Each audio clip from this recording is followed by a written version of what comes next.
السلام علیکم ورحمۃ اللہ وبرکاتہ. کیا حال ہے سب کا؟ الحمد للہ. نحمده ونصلی علی رسولہ الکریم.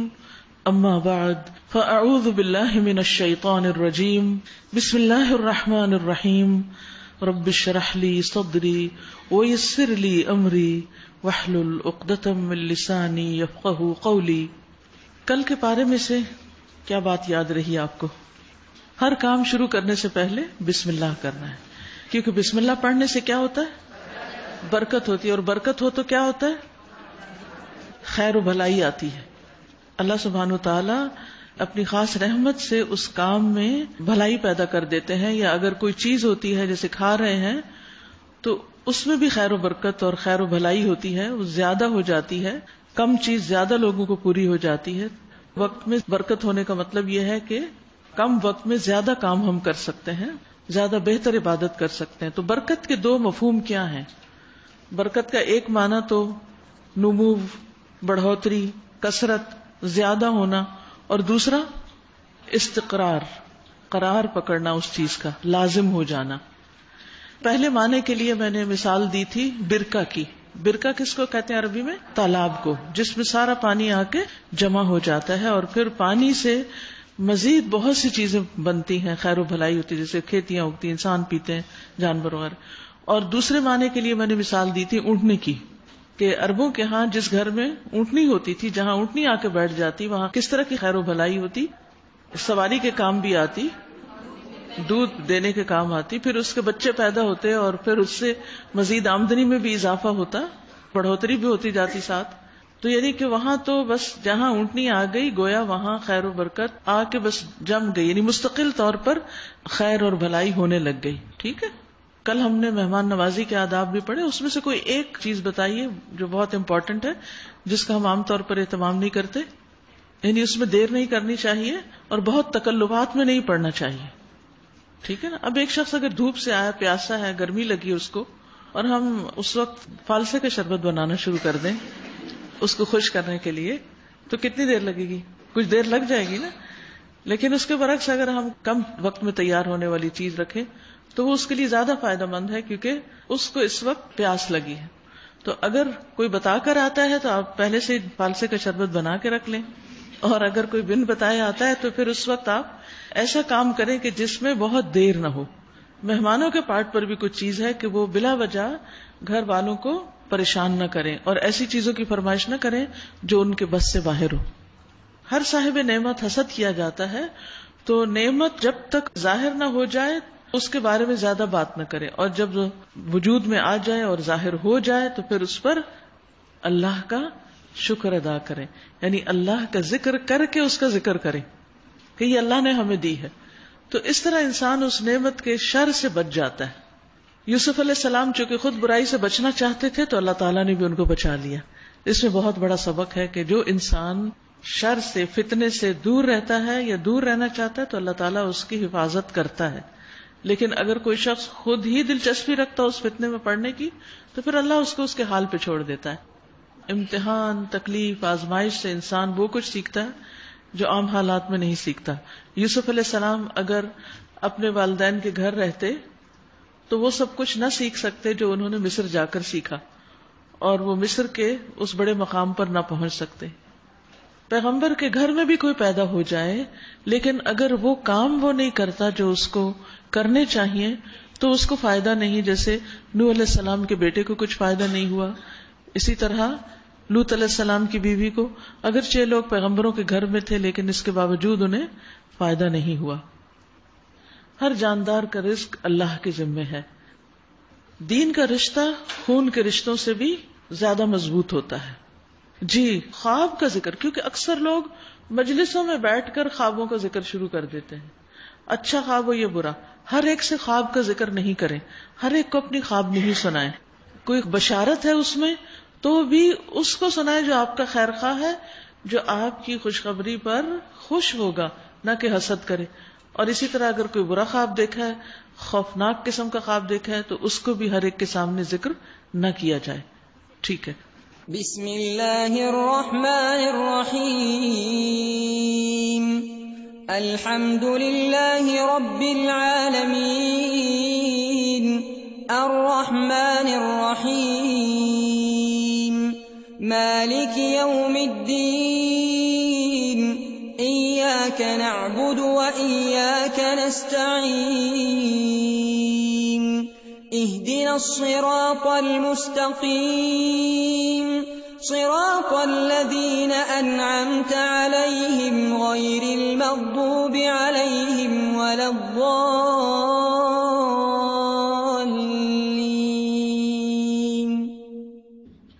اعوذ باللہ من الشیطان الرجیم. بسم اللہ الرحمن الرحیم. کتاب کا نام ہے شہر رمضان، رمضان کا مہینہ اور کرنے کے کام. پیج 7 سے. رمضان شہر الصیام. روزہ اس ماہ کی خصوصی عبادت ہے، خاص عبادت جو شعبان المعظم 2 ہجری میں فرض کیا گیا. اس سے پہلے روزے فرض نہیں تھے. نبی صلی اللہ علیہ وسلم کچھ دنوں کے روزے رکھا کرتے تھے، لیکن باقاعدہ کوئی مسلمانوں کو، مومنوں کو حکم نہیں آیا تھا. نبی کریم صلی اللہ علیہ وسلم نے اپنی زندگی میں 9 برس رمضان المبارک کے روزے رکھے. روزہ پہلی امتوں پر بھی فرض تھا. اس غرض کے لیے رمضان کا مہینہ امت مسلمہ کے حصے میں آیا، یعنی رمضان کے روزے ہمارے لیے ہیں، اگرچہ اس سے پہلے بھی روزے فرض کیے گئے تھے. فرمایا یا ایھا الذین آمنوا کتب علیکم الصیام کما کتب علی الذین من قبلکم لعلکم تتقون. اے لوگو جو ایمان لائے ہو، تم پر روزے اسی طرح فرض کیے گئے جس طرح تم سے پہلے لوگوں پر فرض کیے گئے تھے، یعنی جیسے بنی اسرائیل پر، تاکہ تم متقی بن جاؤ. تو اصل مقصد کیا ہے؟ تقوی کا حصول. ایک دوسری جگہ فرمایا فمن شہد منکم الشہر فلیصمہ، پس تم میں سے جو اس مہینے کو پائے تو اس کے روزے رکھے. شاہدہ دیکھ لے، تو کس چیز کو دیکھتے ہیں؟ چاند کو دیکھتے ہیں. جب رمضان کا چاند نظر آ جائے تو پھر روزے رکھیں. حدیث سے بھی روزے کی فرضیت ثابت ہے، یعنی روزہ ایک فرض عبادت ہے. رسول اللہ صلی اللہ علیہ وسلم نے فرمایا بنی الاسلام علی 5 شہادت اللہ الہ الا اللہ وان محمدا عبدہ ورسولہ واقام الصلاۃ وایتاء الزکاۃ وحج البیت وصوم رمضان. اسلام کی بنیاد 5 چیزوں پر ہے: گواہی دینا کہ اللہ کے سوا کوئی معبود نہیں اور محمد صلی اللہ علیہ وسلم اللہ کے بندے اور اس کے رسول ہیں، نماز قائم کرنا، زکوٰۃ ادا کرنا، بیت اللہ کا حج کرنا اور رمضان کے روزے رکھنا. روزہ فرض عبادت ہونے کے ساتھ ساتھ بے شمار فائدوں کا حامل اور اجر و ثواب کمانے کا ذریعہ بھی ہے، جیسا کہ درج ذیل احادیث سے پتہ چلتا ہے. نمبر 1، روزہ جنت میں داخلے کا ذریعہ ہے. ابو امامہ نے رسول اللہ صلی اللہ علیہ وسلم سے ایسے عمل کی بابت سوال کیا جو انہیں جنت میں داخل کرے، یعنی مجھے کوئی ایسا کام بتائیے جسے کر کے میں جنت میں چلا جاؤں. تو آپ نے فرمایا علیک بالصوم فإنہ لا مثل لہ، تم روزے کو لازم پکڑ لو کیونکہ اس کی مانند کوئی چیز نہیں، کیونکہ اس کا خاص اجر و ثواب بھی اللہ تعالیٰ خود دینے والے ہیں. تو جب یہ حدیث ہم پڑھتے ہیں نا کہ ایمان اور احتساب کے ساتھ روزہ رکھیں، تو احتساب کا معنی اجر کی نیت، اور اجر کیا ہے روزے کا؟ جنت، یعنی جنت حاصل کرنے کے لیے بھی. روزہ دار کے لیے جنت میں خصوصی دروازہ ہے. نبی اکرم صلی اللہ علیہ وسلم نے فرمایا ان فی الجنت بابا یقال له الریان یدعى یوم القیامت یقال این الصائمون فمن كان من الصائمین دخلہ ومن دخلہ لم یظمأ ابدا. جنت میں ایک دروازہ ہے جسے ریان کہا جاتا ہے. قیامت کے دن پکارا جائے گا روزے رکھنے والے کہاں ہیں؟ چنانچہ جو شخص روزہ رکھنے والوں میں سے ہوگا وہ اس میں داخل ہو جائے گا، اور جو اس میں داخل ہو گیا اسے کبھی پیاس نہیں لگے گی، کیونکہ اس نے دنیا میں روزہ رکھ کر پیاس کاٹ لی. روزہ آگ سے بچاؤ کا ذریعہ ہے. نبی اکرم صلی اللہ علیہ وسلم نے فرمایا ما من عبد یصوم یوما فی سبیل اللہ الا باعد اللہ بذلک اليوم وجہہ عن النار 70 خریفا. جو شخص اللہ کے راستے میں ایک دن کا روزہ رکھے گا، اللہ تعالیٰ اس کے بدلے اس کے چہرے کو آگ سے 70 سال کی مسافت پہ رکھے گا. یعنی جو اللہ کی خاطر روزہ رکھے ایمان اور احتساب کے ساتھ، تو اس کا یہاں پر کچھ اجر کیا بتایا گیا کہ جنت میں داخلے کا ذریعہ بھی ہے اور جہنم سے دوری کا ذریعہ بھی ہے۔ روزہ دار کے منہ کی بسان، نبی اکرم صلی اللہ علیہ وسلم نے فرمایا والذی نفسی بیدہ لخلوف فم الصائم اطیب عند اللہ من ریح المسک، قسم اس ذات کی جس کے ہاتھ میں میری جان ہے، روزہ دار کے منہ کی بسان اللہ تعالیٰ کو مشک کی خوشبو سے زیادہ پسند ہے، مسک سے بھی زیادہ پسند ہے۔ یعنی روزہ رکھنے کے بعد جب آپ دیکھیں کہ لوگوں کے پاس وہ بات بھی کرتے ہیں تو بعض اوقات ان کے منہ سے اسمیل آنے لگتی ہے، ہمیں یہ اچھی نہیں لگتی، مگر اللہ کے ہاں یہ بہت خوبصورت ہو جاتی ہے، بہت خوشبودار ہو جاتی ہے۔ روزے کی جزا خود اللہ تعالیٰ دیں گے۔ رسول اللہ صلی اللہ علیہ وسلم نے فرمایا، اللہ تعالیٰ فرماتے ہیں کل عمل ابن آدم لہ الا الصیام فانہ لی وانا اجزی بہ، ابن آدم کے تمام اعمال اس کے لیے ہیں سوائے روزے کے، بے شک وہ میرے لیے ہے اور میں خود اس کا بدلہ دوں گا۔ تو یہاں ایک بہت بڑے شرف کی بات بتائی جا رہی ہے کہ جہاں باقی عبادات کا اجر 10 سے 700 گنا تک بتایا گیا، وہاں روزے کا اجر چھپا لیا گیا، مخفی رکھا گیا، کیونکہ در حقیقت یہ خود ایک مخفی عبادت ہے۔ اب کسی کو تو یہ پتہ نہیں چلتا کہ ہم روزے سے ہیں یا نہیں، کسی کی شکل سے بھی اندازہ نہیں لگایا جا سکتا، لیکن جب انسان یہ جان کر کے اللہ مجھے دیکھ رہا ہے، کچھ بھی کھاتا پیتا نہیں، تو گویا وہ اللہ ہی کی خاطر یہ عبادت کر رہا ہوتا ہے، کیونکہ کوئی انسان تو ہر جگہ ہمیں نہیں دیکھ سکتا۔ پھر فرمایا روزہ ڈھال ہے۔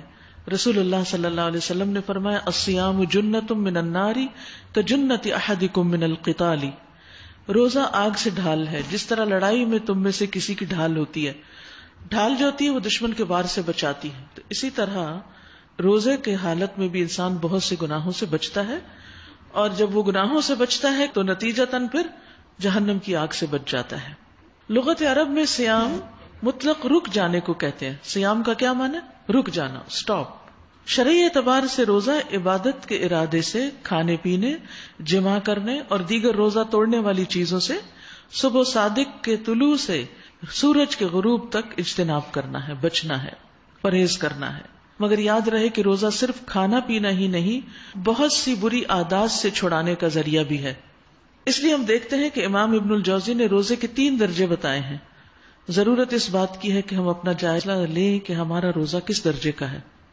وہ لکھتے ہیں نمبر 1، عام روزہ یہ ہے کہ انسان خود کو پیٹ بھرنے اور شہوت سے روکے، یعنی کھانے اور شہوت سے پرہیز کرے۔ خاص روزہ یہ ہے کہ انسان نظر، زبان، ہاتھ، پاؤں، کان اور تمام اعضاء کو گناہ سے بچائے۔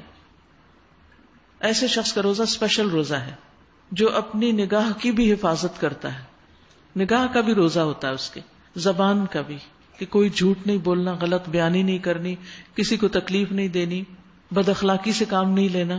پھر ہاتھ اور پاؤں سے کوئی ایسا کام نہیں کرنا کہ جو اللہ کی نافرمانی کا ہو، اور اسی طرح باقی اعضاء بھی۔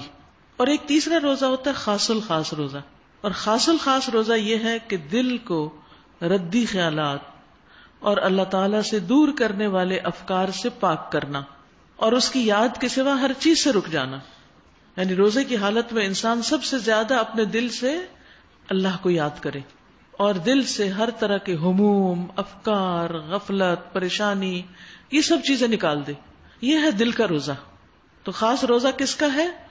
جو دل کا روزہ رکھے، کھانے پینے سے بھی پرہیز کرے، زبان کا بھی غلط استعمال نہ کرے، لیکن دل بھی روزے سے ہو، اور دل کو بھی باقی چیزوں سے روک دے، خواہشات سے روک دے، فضول خیالات سے روک دے، ردی باتوں سے، بدگمانیوں سے، اور وہ تمام چیزیں جو ہمارے دل کو پریشان رکھتی ہیں ان چیزوں کو بھی باہر کرے۔ یعنی 2 چیزیں خاص طور پر ایسی ہیں جو انسان کے روزے کو خراب کرتی ہیں اور اس سے پورا فائدہ نہیں اٹھانے دیتی۔ نمبر 1، پریشان کن خیالات۔ اگر ہمارے دل میں مستقل طور پر پریشان کن خیالات رہیں تو انسان روزے کی لذت نہیں پا سکتا، تقوی حاصل نہیں کر سکتا۔ اور دوسرے ہے غفلت۔ تو یہ 2 چیزیں انشاءاللہ کل ان کا ذکر کروں گی کہ ان کو اپنے اندر سے کیسے نکالنا ہے۔ آپ بھی اس پر سوچئے کہ مجھے خاص الخاص روزہ رکھنے کے لیے اور تقوی کے حصول کے لیے، کیونکہ تقوی کا مقام بھی دل ہے، تو دل کے اندر تقوی لانے کے لیے مجھے ان دو چیزوں سے کس طرح نجات پانی ہے، میں کیا کروں کہ مجھے پریشانیوں سے نجات ہو جائے اور میری غفلت دور ہو جائے اور میں زیادہ سے زیادہ اللہ کا ذکر کرنے لگوں. تو انشاءاللہ کل اس پہ تفصیل سے بات ہوگی. آئیے اب قرآن سنتے ہیں. اپنے دلوں کا جائزہ لیجئے، دل حاضر کیجئے، نیت کو خالص کیجئے، اللہ سبحانہ وتعالی کی طرف متوجہ ہو جائیے. انما المؤمنون الذين اذا ذكر الله وجلت قلوبهم واذا تليت عليهم آياته زادتهم ايمانا وَإِذَا تُلِيَتْ عَلَيْهِمْ آيَاتُهُ زَادَتْهُمْ إِيمَانًا وَعَلَى رَبِّهِمْ يَتَوَكَّلُونَ الَّذِينَ يُقِيمُونَ الصَّلَاةَ وَمِمَّا رَزَقْنَاهُمْ يُنْفِقُونَ أُولَئِكَ هُمُ المؤمنون حقا لهم درجات عند ربهم ومغفرة ورزق کریم. 13واں پارہ. وما أبرئ نفسي إن النفس لأمارة بالسوء إلا ما رحم ربي إن ربي غفور رحيم. وقال الملك ائتوني به أستخلصه لنفسي فلما كلمه قال إنك اليوم لدينا مكين أمين. قال اجعلني على خزائن الأرض إني حفيظ عليم. وكذلك مكنا ليوسف في الأرض يتبوأ منها حيث يشاء نصيب برحمتنا من نشاء ولا نضيع أجر المحسنين ولأجر الآخرة خير للذين آمنوا وكانوا يتقون. شروع کرتی ہوں اللہ کے نام سے جو بے انتہا مہربان نہایت رحم فرمانے والا ہے. وما ابرئ نفسی ان النفس لامارۃ بالسوء الا ما رحم ربی ان ربی غفور رحیم. میں کچھ اپنے نفس کی برات نہیں کر رہا ہوں، نفس تو بدی پر اکساتا ہی ہے، الا یہ کہ کسی پر میرے رب کی رحمت ہو، بے شک میرا رب بڑا غفور الرحیم ہے. حقیقت یہ ہے کہ یہ معاملہ صرف یوسف علیہ السلام کے ساتھ نہیں، ہر انسان کے ساتھ نفس ہے اور ہر انسان کا نفس اس کو اکساتا ہے، مختلف خواہشات کو سامنے پاتے ہوئے بعض اوقات بدی کی طرف انسان کو لے جاتا ہے. انسان کو اپنی خواہش کی تکمیل میں حلال اور حرام کی پرواہ نہیں کرنے دیتا. نفس کی خواہشات اتنی غالب آ جاتی ہیں کہ انسان ان کے ہاتھوں مجبور ہو کر بعض اوقات اپنے نفس کی تسکین کے لیے غلط راستے اختیار کر لیتا ہے. حلال پاس ہوتے ہوئے انسان جب اس سے بور ہو جاتا ہے تو پھر حرام راستے صرف پلیزر کے لیے اختیار کرنا شروع کر دیتا ہے. لیکن جس پر رب کی رحمت ہو وہ ان ساری اٹریکشنز کے باوجود اپنے آپ کو بچا لیتا ہے اللہ کے اذن سے. ہم سب کو بھی اپنے نفس کے شر سے بچنے کے لیے اللہ کی مدد مانگنی چاہیے. بعض اوقات ہمیں اپنے نفس کی خرابی کا پتہ ہوتا ہے، ہمیں اپنی خواہشات کا پتہ ہوتا ہے، ہمیں یہ بھی پتہ ہوتا ہے ہم غلط کر رہے ہیں، ہمارا ضمیر ہمیں روز ملامت کرتا ہے یہ نہیں کرو، یہ کرنا تمہیں دنیا میں بھی رسوا کرے گا، آخرت کے اعتبار سے بھی تمہیں ذلیل و خوار کرے گا. لیکن اس کے باوجود انسان نفس کے ہاتھوں اتنا مجبور ہوتا ہے کہ نفس پر قابو نہیں پا سکتا. یعنی نفس اس بدکے ہوئے گھوڑے کی طرح ہوتا ہے کہ جس پر قابو پانا انتہائی مشکل ہوتا ہے.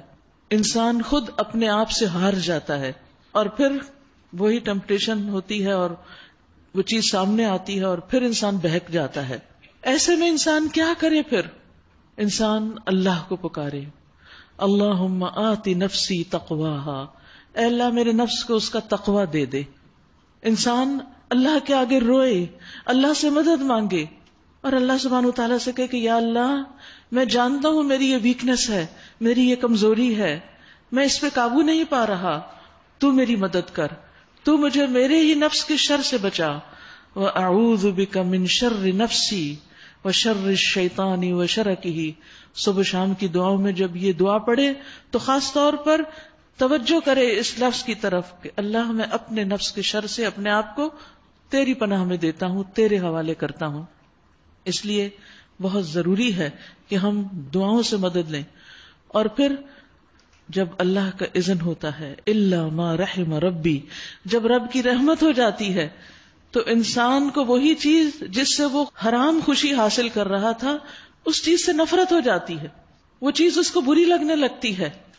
کیونکہ شیطان کا کام یہی ہے کہ وہ انسان کے سامنے برائیوں کو، برے کاموں کو اتنا خوشنما بنا دیتا ہے، اتنی زیادہ اس کے اندر اس کی انوالومنٹ کرا دیتا ہے کہ انسان پھر اس سے نکل نہیں پاتا. لیکن جب انسان نکل جاتا ہے اس سے تو پھر انسان خود کو ملامت کرتا ہے اور اللہ کا شکر بھی ادا کرتا ہے اور اس چیز کو نفرت کی نگاہ سے دیکھتا ہے. یاد رکھیے کسی بھی گناہ سے توبہ کرنے کے بعد ضروری ہے کہ ہم اس گناہ کے خیال سے بھی مزہ نہ لیں بلکہ اس سے نفرت کریں. اور جب خیال آئے کہ ہم اس گناہ میں مبتلا تھے، چاہے وہ کسی کو بھی نہیں پتا، اللہ نے اس کو ڈھانپ لیا، اس پہ پردہ ڈال دیا، تو ہم پھر اللہ کا شکر ادا کریں اور ہم توبہ کرنے لگے کہ یا رب میں کس مصیبت میں تھی، تو نے مجھے اس سے نکالا. تو یاد رکھیے کچھ بھی ناممکن نہیں، سب ممکن ہے. اگر آپ کسی ایسے ریلیشن شپ میں ہیں کہ جو حرام ہے، جو اللہ کو پسند نہیں، لیکن صرف بس ایک چھوٹی سی بات سے شروع ہو گیا، ایک رانگ کال سے، ایک رانگ میسج سے، اور آپ اس میں پھنس گئے، ٹریپ میں آ گئے. اب آپ کو سمجھ نہیں آ رہی کہ آپ نکلے کیسے. آپ نکلنا بھی چاہتے ہیں، اور خاص طور پر رمضان میں روزہ تو پھر دل کا روزہ ہے، اور اگر دل کسی حرام خیال میں ہی لذت لے رہا ہے تو پھر یہ روزہ کس قسم کا روزہ ہے. تو ایسے میں آپ دیکھیے خوشخبری ہے روزہ داروں کے لیے کہ ہر دن ان کی کوئی نہ کوئی دعا ضرور قبول ہوتی ہے.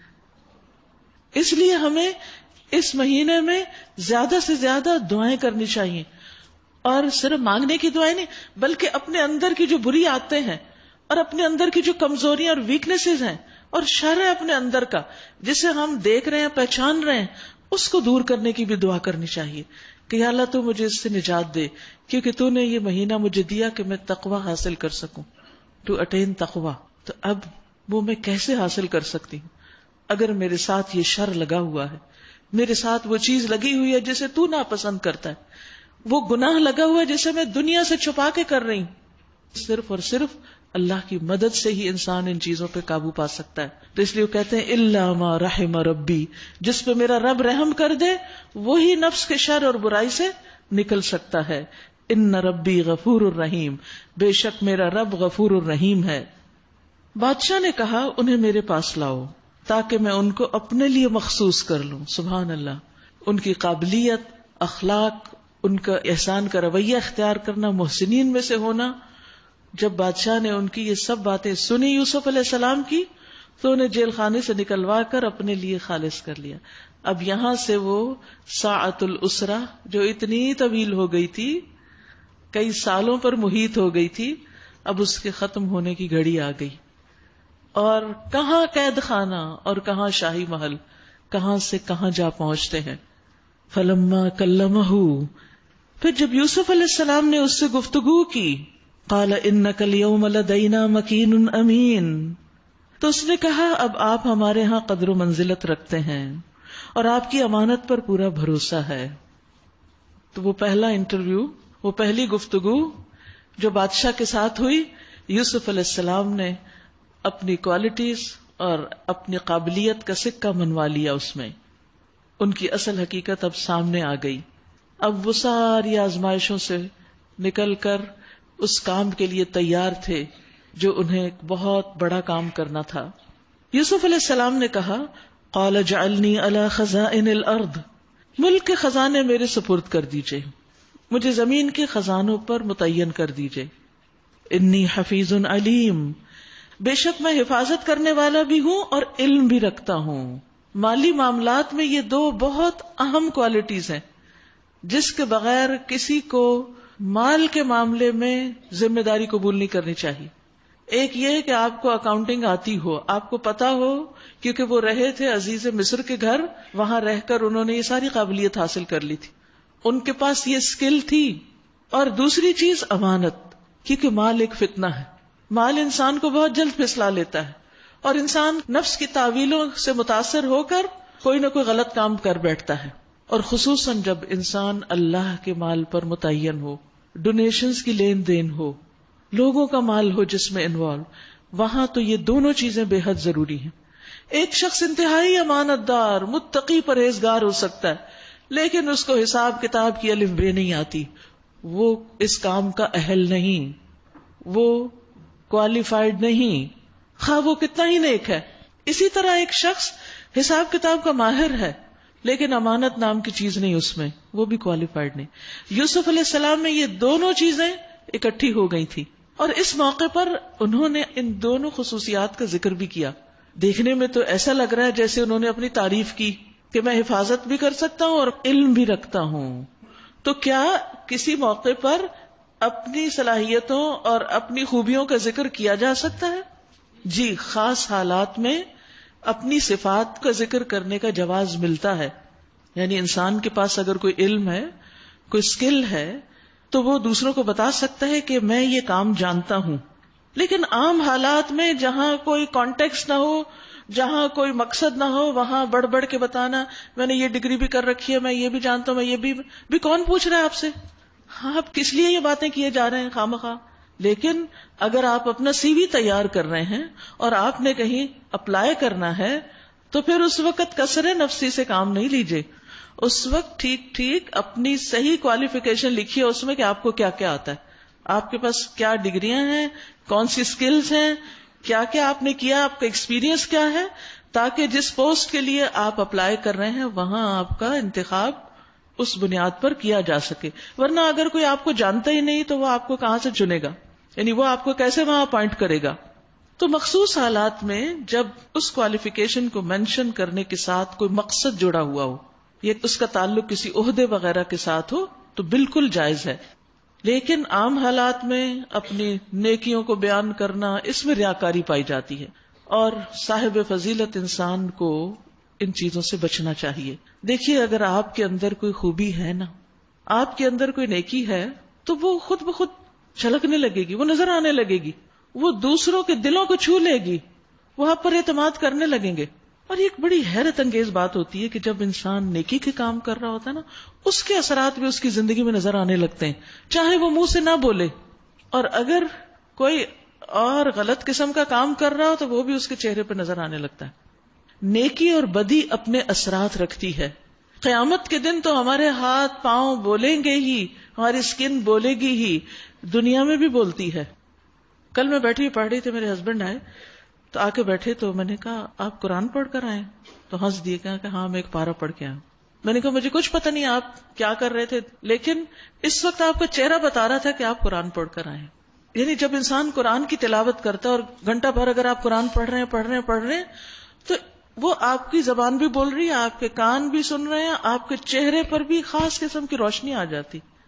یعنی جب آپ کوئی نیک کام کرتے ہیں تو اس کی جو خوشی ہوتی ہے، اس کی جو رونق ہوتی ہے، اس کا جو نور ہوتا ہے وہ چہروں پہ آ جاتا ہے. اسی طرح جب آپ کوئی حرام کام کرتے ہیں، کوئی غلط کام کرتے ہیں، کوئی برا کام کرتے ہیں، ناپسندیدہ کاموں میں آپ انوالو ہوتے ہیں، تو اس کے اثرات بھی آپ کی چال ڈھال، آپ کے چہرے، آپ کی دلچسپیوں آپ کے اوپر نظر آنے لگتے ہیں. تو اس لیے انسان کو کوئی ضرورت نہیں ہوتی کہ وہ اس بات کا ہر ایک سے تذکرہ کرے، میں نے اتنے سپارے پڑھ لیے ہیں اور میں نے ایسا اور ایسا آج کر لیا، اتنا صدقہ کر لیا. کوئی ضرورت نہیں ہے. یہ سب کچھ اگر آپ اللہ کے لیے کرتے ہیں، اللہ سبحانہ وتعالیٰ آپ سے محبت کرتا ہے، اور جب وہ محبت کرتا ہے کسی سے تو پھر کیا ہوتا ہے، وہ دوسروں کے دلوں میں بھی وہ محبت ڈال دیتا ہے. تو آپ کو خود اپنا اشتہار دینے کی ضرورت نہیں. تو ریاکاری بدترین چیز ہے جس سے انسان بچے. اپنی نیکیوں کی باتیں کرنا اور اس کو اپنے منہ میاں مٹھو بننا اور اپنی صفات کا ذکر کرنا، لیکن جہاں ضرورت ہو اور دوسرے لوگ پریشان ہوں مگر آپ وہ کام کر سکتے ہوں تو آپ خود کو پیش بھی کریں. جابر رضی اللہ عنہ سے مروی ہے، وہ بیان کرتے ہیں کہ احزاب کے دن رسول اللہ صلی اللہ علیہ وسلم نے فرمایا ہمارے پاس کفار کے لشکر کی خبریں کون لائے گا؟ تو زبیر رضی اللہ عنہ نے کہا کہ میں اس کے لیے تیار ہوں. پھر آپ نے پوچھا ہمارے پاس کفار کے لشکر کی خبریں کون لائے گا؟ اس بار بھی زبیر کہنے لگے میں لاؤں گا. تیسری بار آپ نے پوچھا، تیسری بار بھی انہوں نے کہا میں لے کر آتا ہوں. اب انہوں نے کیا کیا؟ یہاں اپنے آپ کو پیش کیا. بڑا مشکل کام تھا، دشمن کے علاقے میں جانا گویا اپنے آپ کو ایک مصیبت میں گرفتار کرانا تھا، لیکن وہ سمجھ رہے تھے کہ یہ کام میں کر سکتا ہوں تو انہوں نے اپنے آپ کو پیش کر دیا. اس پر نبی صلی اللہ علیہ وسلم نے فرمایا بے شک ہر نبی کے حواری ہوتے ہیں اور بے شک میرے حواری زبیر ہیں. اسی طرح اگر آپ کے اندر کوئی صلاحیت ہے اور دوسرے لوگ کوئی کام کر نہیں پا رہے تو آپ آگے بڑھیے، اس کام کو کرنا شروع کیجئے، اس میں مدد دیجئے. آپ جانتے ہیں کہ نبی صلی اللہ علیہ وسلم نے ایک مرتبہ ایک لشکر جیش امراء بھیجا جس کے امیر زید بن حارثہ تھے. آپ نے فرمایا اگر زید شہید ہو جائیں تو جعفر امیر ہو گئے، جعفر شہید ہو جائے تو عبداللہ بن رواحہ اس کے امیر ہوں گے. جب لشکر روانہ ہو گیا اور اللہ نے جتنا عرصہ چاہا تو وہ وہاں پر جنگ کرتے رہے، تو ایک دن رسول اللہ صلی اللہ علیہ وسلم منبر پر چڑھے اور فرمایا کہ نماز تیار ہے، اس کا اعلان کر دو. جب لوگ نماز کے لیے اکٹھے ہوئے تو آپ نے فرمایا ایک بہتر انسان نائب بن گیا ہے، اٹھ کھڑا ہوا ہے. اشارہ تھا خالد بن ولید کی طرف. آپ نے فرمایا کیا میں تمہیں مجاہدین کے لشکر کے بارے میں نہ بتاؤں؟ وہ لوگ یہاں سے روانہ ہوئے، پھر دشمن سے آمنا سامنا ہوا، پھر زید شہید ہو گئے، پھر جعفر شہید ہو گئے، پھر عبداللہ بن رواحہ شہید ہو گئے، اور اس کے بعد کیا ہوا؟ لشکر بغیر کسی امیر کے تھا. اب اس میں سب سے زیادہ ماہر شخص جو لیڈ کر سکتا تھا وہ خالد بن ولید تھے. جتنی جنگیں انہوں نے لڑی اس میں سے ایک میں بھی وہ ناکام نہیں ہوئے. تو وہ خود آگے بڑھ گئے اور انہوں نے کمانڈ لے لی، انہوں نے جھنڈا پکڑ لیا. کسی نے ان کو امیر منتخب نہیں کیا تھا، لیکن اس وقت شدید ضرورت تھی کہ کوئی مسلمانوں کے لشکر کو سنبھالے. پھر رسول اللہ صلی اللہ علیہ وسلم نے اپنی انگلی کو بلند کر کے فرمایا اللہم ہوا سیف من سیوفک فانصرہ، اے اللہ وہ تیری تلواروں میں سے ایک تلوار ہے، تو اس کی مدد فرما. یہ سب کچھ آپ کو وحی کے ذریعے پتا چل رہا ہے، کوئی فون نہیں، کوئی وائرلیس نہیں، کچھ نہیں. اس پر ان کا لقب کیا پڑ گیا؟ سیف اللہ. پھر آپ نے فرمایا کہ اپنے بھائیوں کی مدد کے لیے نکلو، تم میں سے کوئی بھی پیچھے نہ رہے. اور لوگ شدید گرمی میں پیدل اور سواریوں پہ نکلے اور جا کر اس لشکر سے ملے، اور اس طرح مسلمانوں کو پھر فتح ہو گئی. تو ان باتوں سے کیا پتا چلتا ہے کہ بعض اوقات ایسا بھی ہوتا ہے کہ کوئی ایمرجنسی سچویشن ہوتی ہے تو آپ کہتے نہیں مجھے تو کسی نے نہیں کہا کہ یہ کام کرنے کا ہے اور میں تو نہیں کرتی، اپنے آپ کو اتنا نمایاں کرنے کی کیا ضرورت ہے، یہ ریاکاری ہو جائے گی. بھائی نہیں، اس وقت ضرورت ہے، آگے بڑھو اور دل کو اپنے تھام کے رکھو، ریاکاریاں مت کرو اور جو کرنے کا کام ہے اسے کرو. بعض اوقات کوئی ایکسیڈنٹ ہو جاتا ہے، بعض اوقات کہیں کوئی چیز لوگوں کے راستے میں رکاوٹ بن رہی ہوتی ہے. ایسے موقعوں پر انسان ضرورت کے تحت آگے بڑھے، لیکن جہاں ضرورت نہ ہو وہاں بلا وجہ مداخلت نہ کرے. یہ بھی انتہائی غلط ہے، خواہ مخواہ دوسرے کے کام میں انٹرفیئر کرنا. ایک شخص ایک طریقے سے کام کر رہا ہے اور دوسرا آ کے اس کو الٹا دے، نہ وہ ادھر کر رہا نہ ادھر کر رہا، اس سے بھی پرہیز کرنا چاہیے. اور پہلے خوب غور و فکر کر لینا چاہیے کہ موقع کی مناسبت کیا ہے، کیا میرا اس وقت آگے بڑھنا، اپنے آپ کو پیش کرنا بہتر ہے یا پیچھے ہی رہنا. لیکن جہاں آپ دیکھیں ایمانداری کے ساتھ کہ حالات آؤٹ آف کنٹرول ہو رہے ہیں، معاملات سنبھل نہیں رہے، وہاں مداخلت کرنا عین ثواب ہوگا. بہرحال یوسف علیہ السلام کی یہ خاص صفات ہمارے سامنے آتی ہیں. ہم اپنے آپ کو پرکھ کر دیکھیں کہ کسی بھی کام کی ذمہ داری جب ہم پر پڑتی ہے تو کیا ہم ان دو چیزوں سے کام لیتے ہیں، حفاظت اور علم. چاہے آپ ایک ماں کا رول ادا کر رہے ہوں، چاہے آپ ایک بیوی ہوں، چاہے آپ ایک ڈاکٹر ہوں، چاہے آپ ایک ٹیچر ہوں، چاہے آپ کسی آفس میں کام کرتے ہوں، امانت، خیانت نہیں. اپنے کام کو پوری دل جمی سے کرنا اور دوسرے اس کو سیکھنا. اگر آپ پہلے سے جانتے ہیں اور وہ علم کافی نہیں تو اس کو انہینس کیجئے، اس کو مزید بڑھائیے. اب ہم دیکھتے ہیں صرف ایک پہلو کہ یوسف علیہ السلام پہ بڑی آزمائشیں آئیں اور وہ صبر کرتے رہے، لہٰذا وہ بہت اونچے درجے پہ پہنچ گئے، اور بھول جاتے ہیں کہ ان کے اندر یہ کوالٹیز بھی تھیں. اور ہم سوچتے ہیں ہمیں اتنی پریشانیاں آئی ہیں، ہم کیوں نہیں کسی اوپر درجے پہ پہنچ رہے. ساتھ یہ بھی تو دیکھیں ان پریشانیوں سے سبق کیا سیکھا ہم نے، مزید اپنے علم کو کتنا بڑھایا. فرمایا وَكَذَلِكَ مَكَّنَّا لِيُوسُفَ فِي الْأَرْضِ، اس طرح ہم نے اس سرزمین میں یوسف علیہ السلام کے لیے اقتدار کی راہ ہموار کی. وہ مختار تھا کہ اس میں جہاں چاہے اپنی جگہ بنائے، مکمل اختیارات دے دیے گئے ان کو، کہاں قید خانہ اور کہاں پوری آزادی. نصیب برحمتنا من نشاء، ہم اپنی رحمت سے جس کو چاہتے ہیں نوازتے ہیں. ولا نضيع اجر المحسنین، نیک لوگوں کا اجر ہمارے ہاں مارا نہیں جاتا، ضائع نہیں ہوتا. دیکھیے یہ بات بار بار آ رہی ہے کہ اللہ محسنین کا اجر ضائع نہیں کرتا. نیک کام کرنے والے، احسان کا رویہ اختیار کرنے والے کہیں پر بھی ہوں، اللہ سبحانہ وتعالی ان کو اپنی مدد سے نوازتا ہے، ان کی محنت اور کوشش کو ضائع نہیں کرتا. لیکن محسنین کی ایک اہم کوالٹی کیا ہوتی ہے؟ ابن عباس کہتے ہیں کہ وہ صبر کرنے والے ہوتے ہیں. کوئی شخص نیکی پر جم ہی نہیں سکتا جب تک اس کے اندر صبر نہ ہو. یوسف علیہ السلام محسن تھے کس طرح؟ کیونکہ انہوں نے کنویں میں صبر کیا، باہر نکل کر بھائیوں کے بارے میں کوئی بری باتیں نہیں کہیں، غلامی اور جیل میں صبر کیا. اسی طرح انہوں نے اللہ کے ان حرام کاموں سے بھی صبر کیا جن کی طرف اس عورت نے ان کو دعوت دی تھی. یعنی جس کے گھر میں تھے اس عورت نے برائی کی طرف ان کو بلایا، لیکن انہوں نے انکار کر دیا. اگرچہ اس انکار کی پاداش میں جیل پہنچ گئے، لیکن پھر بھی صبر کیا. یہ ہوتا ہے محسن. کیونکہ جب تک صبر کی کوالٹی نہ ہو، آپ احسان نہیں کر سکتے، آپ نیکی نہیں کر سکتے، آپ پھر برائی میں ملوث ہو جاتے ہیں اور محسن کی کیٹیگری سے نیچے اتر آتے ہیں. وَلَأَجْرُ الْآخِرَةِ خَيْرٌ لِلَّذِينَ آمَنُوا وَكَانُوا يَتَّقُونَ، اور آخرت کا اجر تو ان لوگوں کے لیے زیادہ بہتر ہے جو ایمان لے آئے اور تقوی اختیار کرتے ہیں، یعنی گناہوں سے بچتے ہیں، ان کے لیے آخرت کا اجر ہے. پھر کیا ہوتا ہے؟ حالات پلٹتے ہیں. وَجَاءَ إِخْوَةُ یوسف علیہ السلام کے بھائی مصر آئے اور ان کے ہاں حاضر ہوئے. اس نے یعنی یوسف علیہ السلام نے انہیں پہچان لیا بھائیوں کو، مگر وہ اس سے ناآشنا تھے، وہ نہیں پہچان پائے کیونکہ وہ تو کنویں میں پھینک کے فارغ ہو چکے تھے. پھر جب اس نے ان کا سامان تیار کروا دیا تو چلتے وقت ان سے کہا اپنے سوتیلے بھائی کو بھی میرے پاس لانا. ان سے گفتگو باتوں میں پتہ چل گیا ہوگا کہ وہ موجود ہے، زندہ ہے اور پیچھے ہے. دیکھتے نہیں ہو کہ میں کس طرح پیمانہ بھر کر دیتا ہوں اور کیسا اچھا مہمان نواز ہوں. یہاں بھی وہ اپنی دو صفات کا ذکر کر رہے ہیں کیونکہ انہیں اب اپنے بھائیوں سے کچھ کام لینا ہے. اگر تم اسے نہ لاؤ گے تو میرے پاس تمہارے لیے کوئی غلہ نہیں، بلکہ تم میرے قریب بھی نہ پھٹکنا. انہوں نے کہا ہم کوشش کریں گے کہ والد صاحب اسے بھیجنے پہ راضی ہو جائیں، اور ہم ایسا ضرور کریں گے. یوسف علیہ السلام نے اپنے غلاموں کو اشارہ کیا کہ ان لوگوں نے غلے کے عوض جو مال دیا ہے وہ چپکے سے انہی کے سامان میں واپس رکھ دو.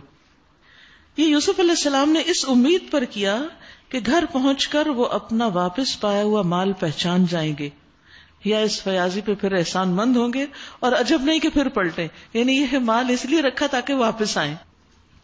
جب وہ اپنے باپ کے پاس گئے تو کہا ابا جان، آئندہ ہمیں غلہ دینے سے انکار کر دیا گیا ہے، لہٰذا آپ ہمارے بھائی کو ہمارے ساتھ بھیج دیجئے تاکہ ہم غلہ لائیں. یعنی اس کے حصے کا ہم نہیں لا سکتے اور ہمیں بھی کچھ نہیں ملے گا اگر ہم اس کو چھوڑ کر گئے، اور اس کی حفاظت کے ہم ذمہ دار ہیں. باپ نے جواب دیا کیا میں اس کے معاملے میں تم پر ویسا ہی بھروسہ کروں جیسا اس سے پہلے اس کے بھائی کے معاملے میں کر چکا ہوں؟ اللہ ہی بہتر محافظ ہے.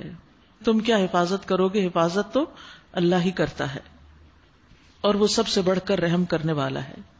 پھر جب انہوں نے اپنا سامان کھولا تو دیکھا کہ ان کا مال بھی انہیں واپس کر دیا گیا. یہ دیکھ کر وہ پکار اٹھے ابا جان اور ہمیں کیا چاہیے، دیکھیے یہ ہمارا مال بھی ہمیں واپس دے دیا گیا ہے، بس اب ہم جائیں گے اور اپنے اہل و عیال کے لیے رسد لے آئیں گے، اپنے بھائی کی حفاظت بھی کریں گے اور ایک بار شتر اور زیادہ بھی لے آئیں گے. اتنے غلے کا اضافہ آسانی کے ساتھ ہو جائے گا.